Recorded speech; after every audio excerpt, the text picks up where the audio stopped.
Rahmanir-Rahim. Butun olamlar Rabbil alaminga hamd va sanolar bo'lsin. Payg'ambarimiz, shafaat go'yimiz Sayyidimiz Muhammad Mustafa sallallohu alayhi va sallamga durud va salotlar bo'lsin. Assalomu alaykum rahmatullohi va barakatuh. Hop. Haqiqiy omad kaliti va yoki savdogarlar ustozi kitobini sharhini boshlaymiz. Bu kitob insonni savdoda diyonatli, rostgo'y bo'lishi uchun asosiy qo'llanma taqvoda, halollikda, o'gitlarda yoritib berishda asosiy dastur amal desak ham bo'ladi. Bu yerda Abdulloh ibn Muborak haqida yozilgan, hamda ularning ustozi Imom Azam haqlarida yozilgan. Xo'p, endi Abdulloh ibn Muborakka otalari savdodan maqsadni yoritib berganlar. Mana savdodan maqsad deganlarda shuni deganlarki, savdogarlik obro'sini saqlash, sahiylik qilib ilm ahliga yordam berish va faqirlarni mushkulni oson qilish uchun kasb qilib otalari nasihat qilgan ekan. Demak, biz biznes qiladigan bo'lsak, savdo qiladigan bo'lsak, har doim savdogar bo'lish maqsad obro'ni saqlash, ya'ni bilamiz, albatta moliyaviy ahvol yaxshi bo'lgan insonda obro' saqlanadi, ya'ni ko'p joylarda bemalol o'zini hojatini bajarib ketadi, kimgadir yalinib muhtoj bo'lishidan saqlangan. Ayollarimiz ham misol uchun o'zlarini puli bo'lgan taqdirda bemalol bir joyda o'zlarini ishlarini qilishi mumkin, kimdirlarga muhtoj bo'lmasdan.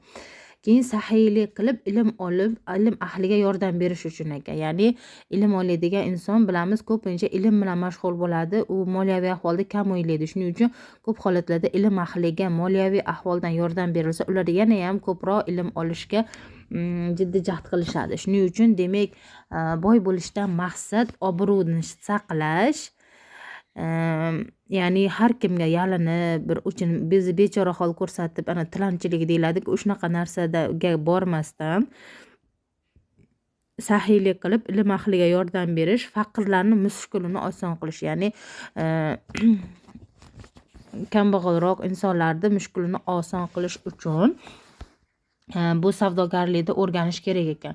Savdodan asosiy maqsad shu bo'lar ekan. Keyin Abdulloh ibn Muborakka tug'ilishlari haqida gapirilgan. Shu joyda otalari u qozidomlaga maslahat so'raganlarida aytdilarki, mana kimga beray qizimni deganlarida, Yahudiylar ayolning nasabiga, nasroniylar boyligiga, Muhammad sallallohu alayhi va sallam davrlarida diyonatiga qarab tanlangan degan ekanlar. Endi shuni o'zimizga qoida qilib olishimiz kerak. Ya'ni agar biz kelin tanlayotgan bo'lsak yoki kuyov tanlayotgan bo'lsak, uni nasabiga qarayotgan bo'lsak, zotida kimlar bo'lgan deb qarayotgan bo'lsak, bular bu yahudiylarning ishi bo'lib qolar ekan. Boyligiga qarasak, nasroniylarni ishini qilayotgan bo'lar ekanmiz. Muhammad sallallohu alayhi va sallam davrlarida diyonatiga qaralgan ekan. Demak, biz kelin tanlashda, kuyov tanlashda diyonatiga qaraydigan bo'lsak, payg'ambarimiz sallallohu alayhi va sallamni tavsiyalarini qilgan bo'lar ekanmiz. Uni nasabiga qarab qiz olish yoki kuyov qilishlik yoki masalan boyligiga qarab qilishligimiz bizni sunnatdan chalg'iganimizga sabab bo'lar ekan. Keyin shu joyda yana aytilganki, Abdulloh ibn Muborakka otalarini ozod qilishgan. Ozod qilishganda bu Muborak otalari shunaqa holat ekanki, Alloh rozi bo'lsin, hojam rahmat deganlar. Ular yaxshilikdan qattiq suyunib ham ketmagan ekanlar, yomonlikdan qattiq kuyunib ham ketmas ekanlar. Soddagina minnatdorchilik bildirgan ekanlar. Demak, biz o'zimizni holatimizda ham yaxshilikdan qattiq suyunib ketmasligimiz, yomonlikka qattiq kuyunmasligimiz kerak ekan. Bu qoida bo'lishi kerak. Ko'p holatlarda biz yaxshilikdan qattiq suyunamiz, lekin yomonlik kelganda majburan chidaymiz. Alloh xohishida bu deb qo'yamiz. Shuning uchun ikkala tomonda ham bizda kayfiyatimizni to'g'ri ishlashlikda harakatlarni qilishimiz kerak ekan. O'ta darajada xursand bo'lib ketsak ham bo'lmas ekan, o'ta darajada xafa bo'lsak ham bo'lmas ekan. Bizga oladigan foydamiz shu joyda. Demak, yaxshilikka qattiq suyunmaslik, yomonlikka qattiq kuyunmaslik kerak ekan. Keyin bu qizlari bilan kuyov o'rtasidagi muammoni hal qilish uchun qozi janoblari muborak chaqiradilar yollariga. Shunda aytilganki, mana bu yerda musulmon kishi oldin sababini bilib, keyin tadbir qiladi. Demak, biz har qanaqa vaziyatda bizga ham qoida bo'lishi kerak bu. Musulmon kishi avval sababini bilish kerak ekan. Nima ishki ish bo'lsa, sababini bilishga harakat qilishligimiz bizning musulmonligimizdan darak berar ekan.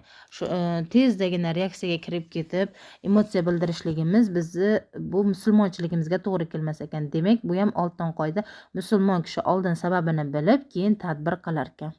Xo'p, keyin Abdulloh ibn Muborak yoshliklari haqida gapirilganda, ular darsdan tashqari, darsdan bo'sh vaqtlarda, Qur'on, hadis yodlashdan bo'sh vaqtlarda jang san'ati va suvda suzish bilan shug'ullangan ekanlar. Demak, darsdan tashqari biz ham shu farzandlarimizni sportga berishga harakat qilishimiz kerak ekan. O'zimiz ham imkon qadar vaqtni qaysidir qismida tashqarida ochiq havoda yurishlikda ham o'zimizga qoida qilib kirgizib olsak, bu yaxshi bo'ladi.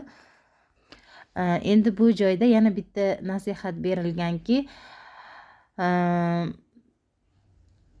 bu Abdusalomni otalari nasihat qilganlar, ya'ni ilm olish uchun boshqa shaharga ketmoqchi bo'lganlarida, boraver, dunyo kez, olim bo'l, o'zingdan iz qoldir. Sendan keyin keladiganlarni hayotini yengillashtirish uchun harakat qil. Demak, ilm olishdan maqsadimiz dunyo kezib olim bo'lish, o'zidan keyin iz qoldirish, o'zidan keyingi keladiganlarni hayotini yengillashtirish bo'lishi kerak ekan. Ilm olishimizdan maqsadimiz. Demak, ham o'zimizga, ham bizdan keyingi keladigan insonlarning hayotini yengillatish uchun xizmat qilish kerak ekan. Bu narsa hayotda ko'rsatadi. Endi yana keyin sayohat davomida ular gaplashib ketishayotganda tajribalar o'z so'zini aytadi albatta deyilgan. Ya'ni savdodan, otalarida savdo bobida o'rgangan ilmlarini mamlakatlarda qo'llab pul topmoqchi bo'lishadi. Demak, tajriba o'z so'zini aytadi deyaptilar. Ya'ni tajribam bor, savdoda undan pul topishim mumkin deganlar. Demak, tajriba har doim o'z so'zini aytar ekan, ya'ni natijasini ko'rsatadi. Biz ham misol ilm olayotganimizda, boshqa tarbiyaviy ishlarimizda ham tajribamiz albatta o'z so'zini aytar ekan, ya'ni natijani ko'rsatar ekan. Har doim Allohni qudrati, biz bilanlik, ota-onamizni duosi qiyinchiliklarni yengillashtirishga madadkor bo'lishligini bilishligimiz kerak ekan. Yana bitta hikmatli so'z aytishgan, ya'ni Alloh jo'martlarni yaxshi ko'radi deb, ya'ni otlarini berib yuborganlar-ku, u anaqaga ayolga, beva eri kasal ayolga otini sotganda arzon narxga o'sha otlarini berib yuborganlar. Shunaqa vaqtlarda Alloh jo'martlarni yaxshi ko'rar ekan. Demak, ikkilanmasdan qilingan yaxshilikda bu jo'martlik bo'lar ekan. Endi yana bitta gapirilganki, tillar har xil, boshqa davlatga borishganda tillari har xil bo'lsa ham, lekin insonlar bir-biriga yaqin degan ma'noda gapirishgan. Nimagaki, qalblar yaqin bo'lsa, insonlar bir-birini tushunishaverar ekan, tillari bir xil bo'lmasa ham. Bu tillar bu ikkinchi darajali omil ekan. Muhimi qalblar yaqin bo'lishi kerak ekan. Keyingi hikmatlar aytishganki, Alloh taolo mehribon, deganlar, ya'ni sarmoya cho'ntakda emas, miyada bo'ladi. Demak, biz ko'p holatlarda kitobga, daftariga yozib olamiz. Mana shu joyda ham zo'r yo'l bor ekan. Yaxshi narsa o'rgatishgan, ya'ni ilm haqida undan keyinroq kelib qoladi. Shunda yana yaxshi batafsil tushunamiz. Ilmimiz ham bizni kitobimizda yoki konspektimizda emas, miyamizda bo'lishga harakat qilish kerak ekan. Uni qanaqa qilib bo'lishligini keyingi boblarda yozilgan. Hozir sarmoya cho'ntakda emas, miyada bo'ladi degan narsani biz o'zimizga ilmda qo'llasak ham bo'ladi. Misol uchun, har doim konspektga qarab yoki kitobga qarab ilmimizni ko'paytirishmiz, shu o'qigan ilmlarimizni miyamizga joylashga harakat qilishimiz kerak ekan. Biz bo'lsa unutmaslik uchun daftarga yozamiz, lekin aslida unutmaslik uchun miyaga yozishga harakat qilish kerak ekan. Keyingi hikmatimiz Abdullohning yoshligi deyilgan, ya'ni o'rtoqlari o'yinga taklif qilishganda Alloh taolo meni o'yin kulgi uchun yaratmagan degan so'zni gapirganlar. Endi bu kattalar ham anglab yetolmaydigan, gapirolmaydigan katta hikmatli gapdi. Shuni biz ham hayotimizga olib turib, o'zimizga qayta takrorlayversak, misol uchun serial ko'rib o'tirganda Alloh taolo mani serial ko'rish uchun yaratmagan yoki bo'lmasam Alloh taolo mani bekorchi Telegramda narsalar ko'rib o'tirish uchun yaratmagan degan ma'noda gaplarimizni qayta farzandimiz yonida aytaversak ham, bu ham bitta tarbiya turiga kirib qoladi. Ya'ni farzandimiz ham o'ziga imkon qadar Alloh taolo uni nima uchun yaratganligini topishga, izlashga harakat qiladi. Keyin bu joyda yana otalaridan bitta nasihat bor ekan. Misol uchun ortiqcha tanbeh va taqiq bolani betarbiya qilib qo'yar ekan. Demak, bizni tarbiyamiz hozir aynan shu masalada oqsayapti. Ya'ni biz ko'p tanbeh beramiz, bolaga ko'p taqiq qo'yamiz, taqiq qilamiz. Natijada bizni tarbiyamizda nuqsonlar paydo bo'lyapti. Demak, tarbiyaning oltin qoidasi bor ekan. Tanbeh va taqiq bolani betarbiya qilib qo'yadi. Ortiqcha tanbeh va taqiq degan ekanlar. Ya'ni bu joyda o'sha farzandlariga shu 1 bet o'qisan, buni qilasan, 2 bet o'qisan, ot minasan, 3 bet o'qisan, suzishga borasan, qilichbozlikka, xullaski shunaqa qilib kelishilgan ekan. Keyin yoshligidan farzandlariga o'sha savdo ilmini o'rgatib borishgan ekan. Savdoda kerak bo'ladigan arab tili muhimligini bilganlardan keyin arab tili uchun bitta ot va'da qilgan ekanlar. Otalari imkon qadar shu narsani topib berishga harakat qilar ekanlar. Keyin har doim topib berar ekanlar. Hop, Abu Imom Azam o'rta bo'ydan uzunroq, bo'ydoyrang, keng yelkali, ko'zlari katta, qotmadan kelgan, kiyimlari nafis va toza, eng sara mushk bilan isi kelardi, yuzlaridan nur yog'ilardi deb ta'rif berilgan ekan. Endi Imom Azamni kun tartiblari o'ta darajada taqvo bilan bezatilgan ekan. Ularda Qur'oni Karim, kechani Qur'oni Karim bilan o'tkazar ekanlar. Bomdoddan keyin Alloh taoloni zikr qilar ekanlar. Savdo ishlariga qarar ekanlar. Alloh taoloni zikr qilgandan keyin ertalabdan shu savdo ishiga qarar ekanlar. Peshindan so'ng asrgacha dars berar ekanlar. Asrdan keyin shomgacha masala so'rab kelganlar bilan muloqot qilar ekanlar. Shomdan keyin xuftongacha tafakkurga cho'mar ekanlar. Xufton namozini tahorati bilan bomdod namozini o'qir ekanlar. Ilmlari dengiz, zehnlari o'tkir bo'lgan ekan. Endi biz ham shuni kun tartibiga qo'llasak bo'ladi. Hozir yana keyinroq bu haqda yana gaplashamiz. Keyin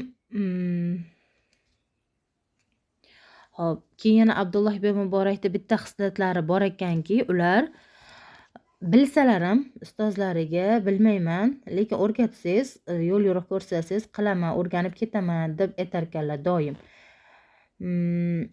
Bir narsa so'rasa, bilasanmi degan savolga doim bilmayman, lekin o'rgatsangiz o'rganib ketaman, bajaraman o'sha ishingizni degan ma'noda gapirar ekanlar. Bu ham biz o'rganadigan hikmatlardan biri. Keyingisi, ilmsizlik bilan qilingan tijorat haromga olib boradi. Bu ustozlari nasihati. Demak, bizni oltin qoidamiz, ilmsizlik bilan qilingan tijorat haromga olib boradi. Buni har doim miyamizga qo'yib olishimiz kerak ekan. Bu tijorat masalasida bo'ladimi, ilm berish masalasida bo'ladimi, xullaski ilmsizlik bizni do'zaxga olib ketar ekan, xullas. Shuning uchun savdo ilmini puxta o'rganish kerak. Payg'ambarimiz sollallohu alayhi vasallam: "Ey musulmon tijoratchi, olishda va sotishda, qarz berishda va qarz olishda doimo osonlik va qulaylikni asos qilib ol. Shunda tijoratingni xotirjam bir tarzda amalga oshirgan holda Alloh taoloning rahmatiga erishasan." Demak, biz tijorat qilamizmi, ilm olamizmi, savdomi, xullaski biz qilayotgan ishimizda osonlik hamda qulaylik bo'lishi kerak ekan. Ya'ni shunda Alloh taoloning rahmatiga erishar ekanmiz. Endi ikkita tomondan ko'ramiz. Birinchisi, savdoda bo'lsa, savdo qiladigan bo'lsak, avvalambor osonroq savdo qilishga hamda qulay. Ya'ni biz tarqatadigan, biz beradigan narsa hammaga qulay bo'lishi kerak. Oson bo'lishi kerak. Ya'ni manfaat berish kerak ekan boshqalarga. uni qulay yo'llar bilan savdo qilishimiz kerak ekan. Ilm olishda ham biz oladigan, beradigan ilmimiz insonlarga foyda berishi kerak hamda insonlarni o'rganish uchun oson yo'llar bilan insonlarga ilmni o'rgatishimizga ham sabab bo'lar ekan bu narsa. Shuning uchun shuni niyat qilib olish kerak ekan. Endi bu joyda ko'proq savdo haqida gapirilyapti, lekin biz buni hayotimizga oltin qoida qilib olsak ham bo'ladi. Misol uchun Qur'oni Karim yodlashda, mana Qur'oni Karim yodlashda ham osonlik va qulaylikni o'zingizga maqsad qila olishingiz mumkin. Ya'ni siz Qur'oni Karimda yodlaganingizdan keyin unga amal qilishingiz oson bo'ladi-ku. Mana yurgan turganingizda Qur'oni Karim oyatlari sizga tushadi, shu o'zingizni shu gunohlardan saqlashga harakat qilasiz. Shunda osonlik va qulaylik bo'ladi. Shu joyda yana nasihatlari borki, Abdulloh ibn Muborak o'zlari yodlagan narsalarni hech ham eslaridan chiqazmas ekanlar. Shunda nimaga bu qanaqa qilib mumkin esdan chiqazmaslik deganlarda ular aytgan ekanlarki, men qalbimga ishonib topshiraman, o'rgangan ilmimni qalbimga ishonib topshiraman va unutib qo'yish qo'rquvidan ozod bo'laman deb javob bergan ekanlar. Ya'ni men qalbimga ishonib ilmimni topshiraman deganlarida bular demak Abdusalom tushungan ekanlarki, ilmni butun vujudi bilan, dil bilan olish kerak ekan, qalbga mustahkam o'rnashar ekan deb tushunganlarida keyin ustozlari uni to'ldirgan ekanlar. Ya'ni ilmni butun vujud bilan, dil bilan olib hamda Alloh buyurganidek qilib qaytarganlarni qilmaslik bu asosiy vazifa ekan. Olgan ilmimizdan maqsadimiz Alloh buyurganlarni qilib qaytarganlaridan qaytishni maqsad qilib olishimiz kerak ekan. Shunda ilmimizda taqvo hosil bo'lar ekan. Taqvoli ilm bo'lsa, u qalbga joy bo'lib, u unutib qolishdan asrar ekan. Ya'ni biz doim bironta yaxshi fikr esa, "Voy, yozib qo'ysam bo'lar ekan" deymiz. Hech ham shuni eslab qolsam, eslab qolayin shuni, unutmayin shuni Alloh buyurgani uchun, ya'ni Allohga yoqish uchun shu ishni qilaman, Allohga gunoh qilib qo'ymaslik uchun buni qilmayman degan ma'noda eslab qolishga emas, ko'pincha yozib qolishga urinamiz. Natijada o'zimizni esimizdan tez chiqaveradi. Demak, bu yerda ham niyat asosiy muhim joy ekan. Gunohlar, harom ishlar, shubhalardan tiyilish ilmda ham, savdoda ham haqiqiy barakani keltirar ekan. Haqiqiy baraka, ya'ni ilm qalbga mustahkam o'rnashi uchun, tijorat barakali bo'lishi uchun harom ishlardan, gunohlardan, shubhalardan, g'irromliklardan tiyinib, rohati dil bilan harakat qilish kerak ekan. Bu ilmda ham, tijoratda ham yuksalishga sabab bo'lar ekan. Demak, 3ta bo'ldi. Harom ishlardan, gunohlardan, shubhalardan, g'irromliklardan tiyilish kerak ekan. 4ta ekan. Hop, endi keyingi hikmatimizda Imom Azam kun tartibi haqida gaplashilgan. Mana shu joyda biz ham kun tartibimizni shu holatga kelgizsak yaxshi bo'ladi. Ya'ni qo'ylar quyoshdan oldin saharda turishadi. Shuning uchun ularda baraka ko'p.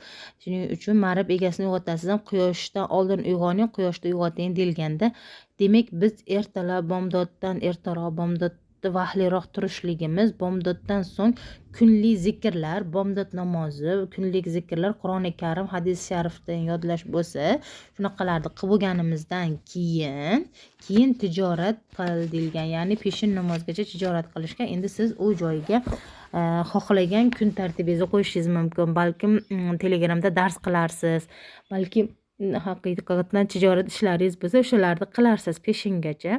Shu ishlar bilan band bo'lish kerak ekan. Demak, namozni orasida asrda peshinda o'qigandan keyin dars qilar ekanmiz peshindan asrgacha. Imkon qadar dars qilar ekanmiz. Peshingacha dunyo ishlarini qiladigan bo'lsak, peshindan asrgacha ilm olar ekanmiz. Asrdan so'ng tijoratingga qara deyilgan, keyin ulug'larni ziyorat qil deyilgan. Asrdan so'ng tijoratingga qara deyilgan.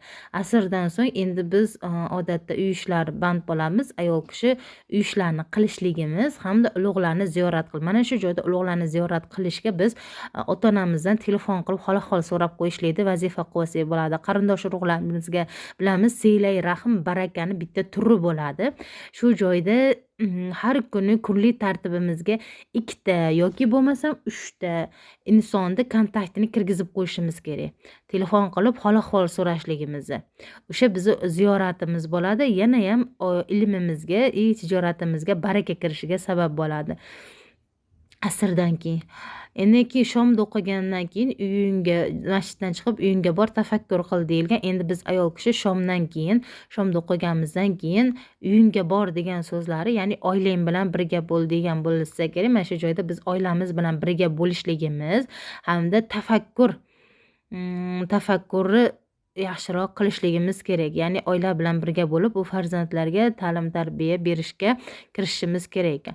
Xuftondan oldin bugungi kunni hisob-kitob qil, savobingni ko'proqmi, ozroqmi aniqla, gunohlaring ko'pmi aniqla, keyingi kunga o'shalarni qilmaslikka harakat qil deganlar. Ertangi kunni rejalashtirib qo'ysang, vaqting tejaladi degan ma'noda aytganlar. Demak, biz xufton namozidan oldin kunni qanaqa o'tganligi haqida ozgina tafakkur qilishligimiz kerak ekan. Keyin ertangi kun rejasini qilamiz. Bugungi qoldirilgan ishlarni ertaga yozib qo'yar ekanmiz. Keyin tafakkur qilar ekanmiz qanaqa o'tganligi kun haqida. Reja qilib qo'yish ertangi vaqtimizni tejar ekan. 5 vaqt namozni qoyillatib o'qib qo'ymagan inson boshqa ilmlarda ham qoyillatib ololmas ekan. Shu narsaga katta e'tibor berishimiz kerak ekan. Bu kun tartibi haqida tavsiyalar. Endi yana bitta hikmat aytilganki, chala qilingan ish boshlangan ishdir deyilgan. Ya'ni chala qilayotgan bo'lsak, bironta ishni u hali boshlanmagan ish ekan. Chala qilingan ish boshlanmagan ishdir deyilgan. Demak, ishlarni doim to'liq qilishga imkon qadar harakat qilishimiz kerak ekan. Demak, ustozsiz bir haftalik yo'lni 7 yilda bosib o'tirlar ekan. Shuning uchun doim ustozni etaklaridan tutishlikni niyat qilish kerak ekan.